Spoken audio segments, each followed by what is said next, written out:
Hey there, and welcome to the Coaching Floors podcast. This is Dr. Jen, and each week we'll be doing interviews to inform our listeners about techniques to help children with complex communication needs discover their voice with AAC. Stay tuned. Hey there, I am still trying to work out recording, and you will notice in this episode that I sound like I'm underwater at times, so I did re-record certain parts of the interview, mostly just the questions that I asked Trisha, because this is such a really good interview for everyone to hear from Trisha. You can tell she's so genuine and very relatable as a teacher, but I just didn't want the audio on my end to be distracting for everyone. Hang in there with me while I try to get these glitches figured out. Trisha Blaser has been a special education preschool teacher for 13 years. I've had the pleasure of providing training for her and her coworkers on several occasions. Each time I see her, she adds more and more to the conversation, so I just knew I had to interview her. Welcome to the show, Trisha. Thank you. What compelled you to become a special education preschool teacher?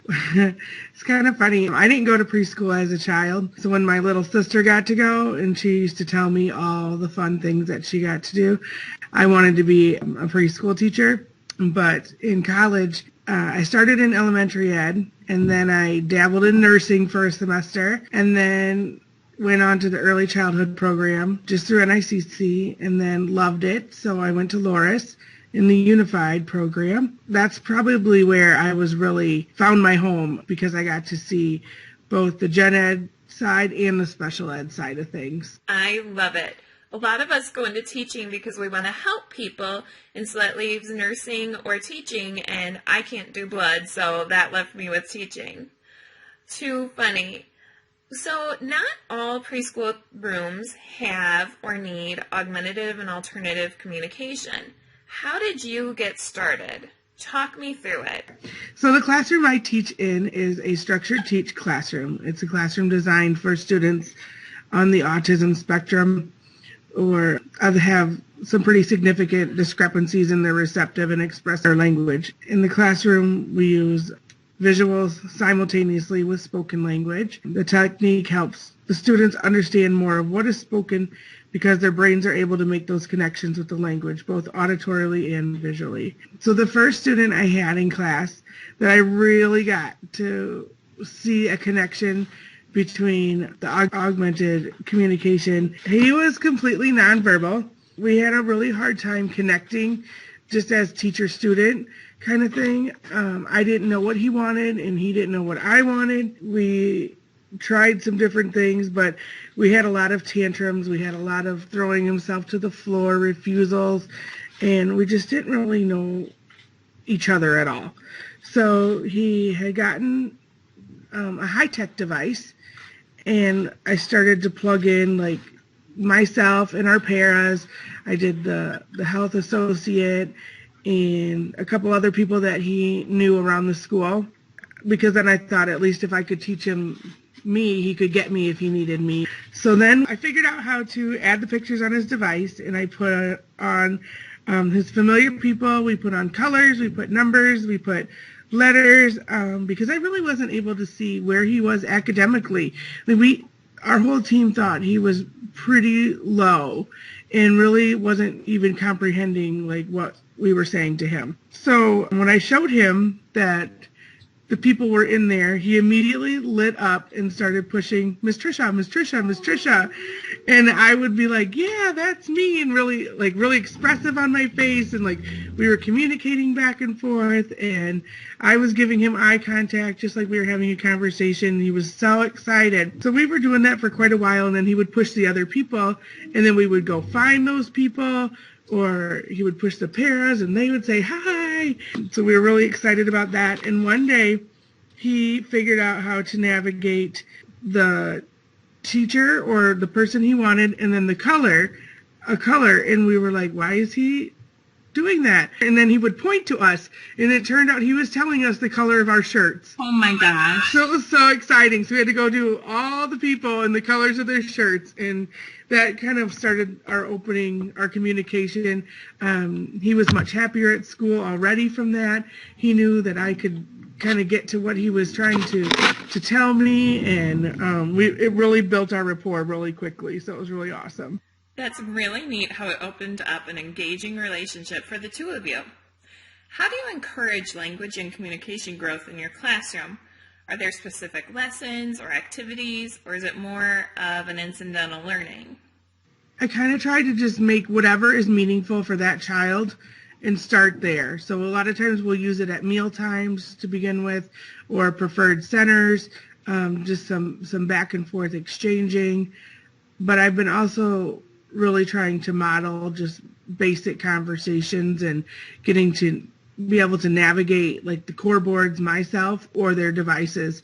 Right now in the classroom we have a high-tech device, a PEX book, a core board, to kind of try to navigate all of those devices and make sure everybody's using them, and being able to have what they need on them has been a challenge, but it's working. And I have some new ideas coming up, so we'll talk about those in a little bit. Ooh, I can't wait to hear them. Yeah. Do you have any secrets for implementing? Anything maybe that once you thought of it seemed obvious? I think it's not really a secret, but I think my biggest aha is to just, and it all goes back to one of your trainings that you did, is just to use it. Just model it and use it. And it's okay if they don't talk back right away with it, because that's not going to happen, and it's not typical for that to happen. But just to keep going, and then when you get that moment of when they respond back to you, or even look at you and realize, yes, you know what I'm saying, it's just so, I don't know, heartfelt. Oh, that's so exciting.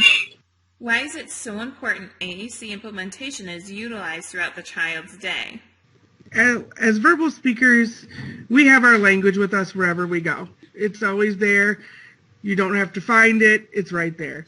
I think it's important for every student to have access to their language. So out on the playground, they can tell somebody if they have to go to the bathroom, if they want to play on a different piece of equipment, if somebody's bothering them. They have the right to have that freedom of speech too, I guess, and to be able to be heard and to make choices. A lot of times I think the students who are nonverbal or use AAC devices just get told to do things and have to just follow along peacefully, I guess. And they're like, oh, they're so happy. They're just smiling. Well, really, that's because that's all they know how to do to communicate. They can't really tell us what they want. So to take those pieces to lunch, even though they're going to get spilled on, and take them outside on the playground when we're out there is really important, so that they can communicate wherever they are. I love it. You are so right. When you said they have to smile and go along with it, because the alternative, if they don't have formal communication, is to stand in their tracks. Right. And say, no, I'm not going, use their behavior. Absolutely. So you're either going to have a smiling kid go with you because they've learned to be compliant, or you're going to have a kiddo upset and tantruming because they don't have a formal way of saying, hey, I don't want to. Right. That's so cool. How do you ensure children have access throughout the day then? So right now we have a lot of 3-year-olds with the devices. Sometimes it's a matter of truly stacking them up on top of each other and moving them to where we need to be. But we are really trying to teach them to be responsible for their device and to carry it with them and be able to locate it in different areas of the classroom or different areas of the building and when we go there. My one student who has the core board with the fringe vocabulary on it, he is in love with it. And every time you can see him look for it, he just always kind of reminds us, hey, I need my board. Wow. But without saying it, he's he looks around for it or he grabs it. And he just really, you can just tell that that's very important to him. So I think that's really neat as a 3-year-old. Just starting with it a couple months ago has really taken on the responsibility, and he knows that this helps me. So I think that's really neat. How do you support paraprofessionals and parents with implementation? Well, I try to do a lot of modeling in the classroom, and I would say I'm a work in progress, but I'm getting much better at using it whole classroom wise. I have some new ideas I've been doing the monthly challenge. Yes.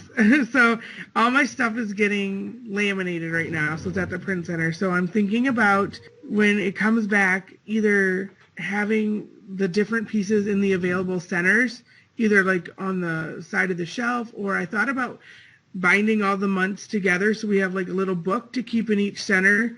And that way, if we need something, we can just flip through and have all the different play scenarios right there. I think that will really encourage the typically developing children to use that as well. And then everybody can feel like they have conversation with each other. And so I'm really excited about that. I can't wait till it gets back here. I did an episode on addressing the tantrum. How does communication play a role in a student's behavior, and how do you use AAC to help?